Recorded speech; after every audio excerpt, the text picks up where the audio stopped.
I cannot believe what's going on with this squad right now. While a veteran corner, who cost us draft capital, keeps vanishing when it matters the most.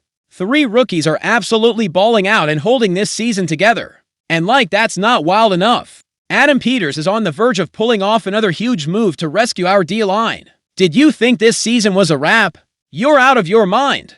Cause what I'm about to drop could straight up flip the entire trajectory for the Commanders in 2025. Stick around, cause this is urgent.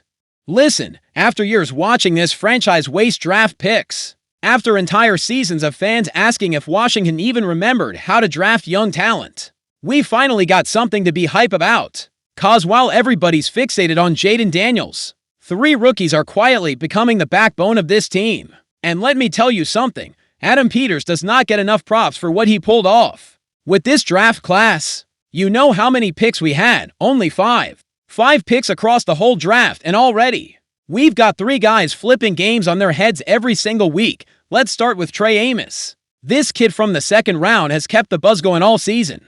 And now let me ask you, is a 2nd-round rookie already our best defensive back? You think that's a stretch? I'm telling you, IT's not. Cause while Mike Sainer-Steele is still struggling after a promising rookie year, and Marshon Lattimore out here looking like he left his best football back in New Orleans, Trey Amos is out there grinding like he's been in this league for 5 seasons. Sure, he's had some bumps. He's a rookie, what did you expect? But this kid's ceiling is through the roof. When I watch him, I see a guy who gets it, who puts in work on film, who's hungry to be great. And us Commanders fans, we know it's been forever since we've had a young corner with this kind of upside. But here's where it gets really interesting. Jalen Lane, 4th round, Virginia Tech, and let me tell you, this kid is shaking up special teams in a big way. I know what you're thinking. Marcus, special teams don't win championships. You're dead wrong. Remember that Hail Mary against Chicago in 2024? Remember how big moments in special teams can flip all the momentum? Well, Jalen Lane already ran back a punt return for a 90-yard touchdown against the Raiders in Week 3, 90 yards. ADMV kid from Virginia Tech repping, giving us life when it mattered most. And here's the part I love, with Terry McLaurin and Noah Brown both down hurt, Lane's getting legit game reps at receiver. He ain't ready to be WR1 just yet, but the work is showing. The foundation is there. And while the Cowboys are relying on overpaid vets and the Eagles are just hoping their receivers stay healthy, we are building up young talent that's gonna be here for years. But the rookie I'm most HYPED about is Jaquarii Crosky-Merritt. Bill, the dude known as Bill, and here's what's nuts, pick to 45. 7th round. One of the last picks in the entire draft. And in week 1 against the Giants, this guy comes out with 82 yards and a touchdown. Now let me ask you, when was the last time a 7th round pick made that kind of immediate impact? On this team, when was the last time we actually handed the rock to a 7th round rookie in serious situations? I'm telling you, never. This entire franchise has been terrible developing late-round running backs. Period. Yeah, his touches dropped off after week 1. Yeah. He's splitting work with Chris Rodriguez Jr. and Jeremy McNichols since Austin Eckler got banged up. But every single time Bill gets his hands on the ball, USCE something special. He's got to work on his blocking. He needs to get better as a receiver. But for pick to 45, are you serious? This kid is different. And here's my takeaway. While Dan Snyder was out here dragging the whole franchise down year after year, wasting draft picks, while Bruce Allen was just tossing away valuable capital for washed-up vets, Adam Peters walks in and with just 5 picks, delivers 3 playmakers already making a difference. 3 dudes with clear Pro Bowl potential. 3 guys that are gonna be holding this team down for the next decade. You think Peters is done building this roster? Think these rookies have peaked? If that shocks you, wait till you hear this, cause while we're celebrating our rookies, Peters is lining up another move that could change our whole season. Now, let's talk about something that's got me very curious. Adam Peters is working out a former 2nd-round pick, Drake Jackson. And if you don't know this name, let me break it down for you real quick. The Niners grab him 61 overall in 2022. By 2023, he was flashing 14 pressures, 3 sacks in 8 games. He was finding his groove. Then, boom, the injury. Season over. He lost the entire 2024 season. The Niners let him go in May 2025. Now that the doctors have given him the green light, he's making the rounds. The Ravens are interested. The Jets are in, too. And us, the Washington Commanders, we're in the mix, and you want to know why this is huge. 'Cause we're desperate for help. Javonte Jean-Baptiste, who was supposed to fill in after Dietrich Wise was knocked out for the year, is now also looking at a long-term layoff. Our D-line rotation is absolutely brutalized. Preston Smith is on board, but he's still learning the system. We need youth. We need upside. And Drake Jackson is just 20 for dot, so let me put this to you. Is this risk worth it? Would you sign a guy who hasn't set foot on a field in almost 2 years? My answer, hell yes. 'Cause what do we have to lose? If Jackson doesn't work out, we cut him, move on. But if he does, if he's even 70% of what he was in 2023, we just landed a second-round pass rusher for nothing, literally just a vet minimum deal. And here's what you gotta know. Jackson can line up all over the defensive front. He's 6'4" to 75, can play end, slide inside on passing downs. That's the kind of versatility Dan Quinn is obsessed with. Quinn loves dudes that can do it all, and Jackson's built for that. But let's be real, no one's seen this guy play since 2023. A bad knee can change everything. Is the explosiveness and bend still there, the stuff that made him a second-round pick? Or are we getting a guy just barely hanging on? I believe Peters isn't rolling the dice unless he sees something in him. Peters was in San Francisco. He knows Jackson personally. He knows the player, knows the person. And if Peters believes the risk is worth it, so do I. Just look at the Kendrick Bourne move a few weeks back. It didn't happen, but Peters is always looking for ways to upgrade this team. He's aggressive. He's proactive. That's exactly the attitude we needed after years of front office folks just sitting around, doing nothing, letting problems pile up, and you know what else fires me up? We're up against the Ravens and Jets for this guy. Good teams, chasing playoff spots. And we're in that conversation. 2 years ago, Drake Jackson wouldn't have even thought about Washington.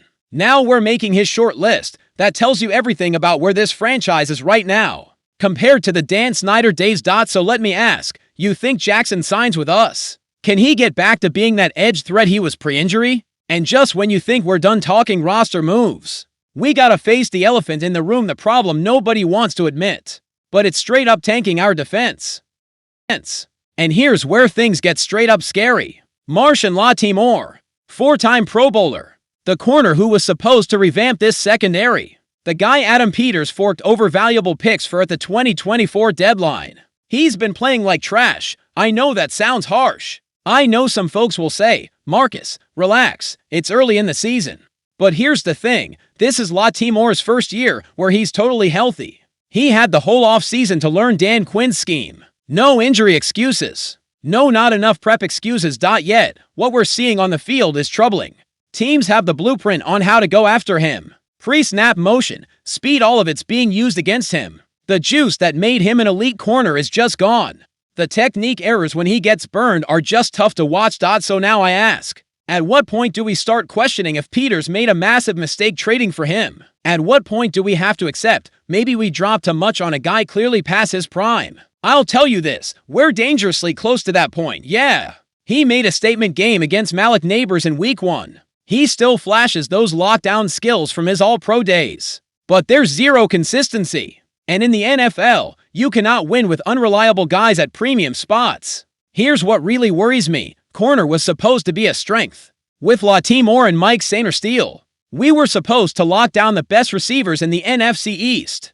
We were supposed to let Dan Quinn go wild with his blitzes, thanks to sticky man coverage. Instead, what do we have? Jonathan Jones on IR, Will Harris on IR, Sainristil grinding through his second-year struggles, Trey Amos learning on the fly, and Lattimore, our supposed elite corner, being targeted every game by every OC we line up against. You know how much we're paying Lattimore. Let me tell you, straight up #1 corner money. And he's not playing like a top guy. He's not even playing average. Half the time, he looks like a liability out there. Dan Quinn says he's not worried. Says he trusts Lattimore. He knows he'll turn it around. And I want to believe that. I want to believe this is just a rough patch and that the Lattimore we know will show up.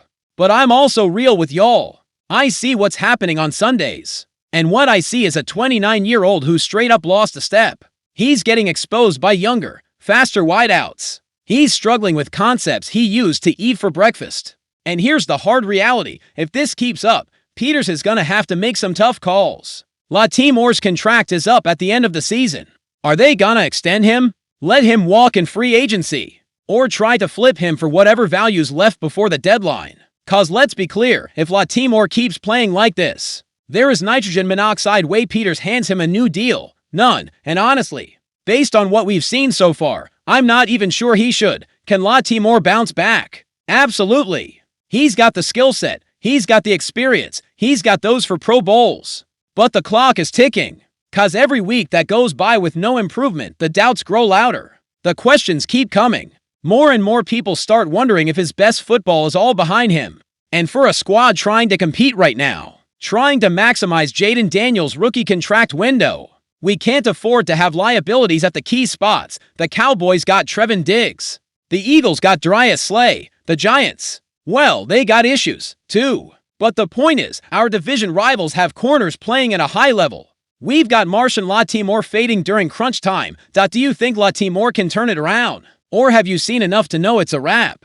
No, it's a wrap. So this is where we stand, Commanders fans. 3 rookies making noise and giving us serious hope for the future. Adam Peters getting aggressive and bringing in Drake Jackson to patch up a D-line, shredded by injuries. And Marshon Latimore, our star corner, looking like his best days are way in the rearview in New Orleans. That's the reality check for our 2025 season right now. So let me ask you, do you believe Trey Amos, Jalen Lane, and Jakery Krosky-Merritt can keep growing and actually become stars? Should Peters sign Drake Jackson and give him a shot to revive his career in Burgundy and Gold? And what about Marshon Latimore? Do we give him more time, or is it already time to admit the trade flopped? I need you all to sound off in the comments and let me know. Cause this isn't just my channel, this is OUR community. This is OUR Commanders family that's been through hell for decades, and finally has some reasons to be hopeful. If you really believe these rookies are carrying the season, leave me a comment and let me know which one you think has the biggest upside.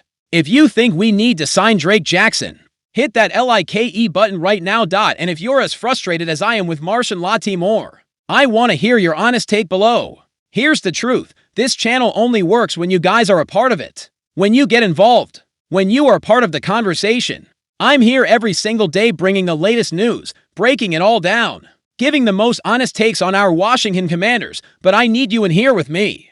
I need you to subscribe if you haven't already. I need you to hit that bell so YouTube gives you the heads up every time I drop something new. Cause trust me, tomorrow I've got even more bombs to drop, more analysis, more content you won't get anywhere else on Commanders YouTube. This isn't just info, it's passion. It's knowledge. It's a DMV hardcore fan living and breathing Burgundy and Gold. Giving you the real, no filter, no BS. So if you're tired of generic channels that try to cover every single team, if you're sick of national experts who don't get what it means to be a Commanders fan, if you want a real spot where we can celebrate, suffer, and win together, this is your home. Subscribe, comment, share with all the Commanders fans you know need to be here.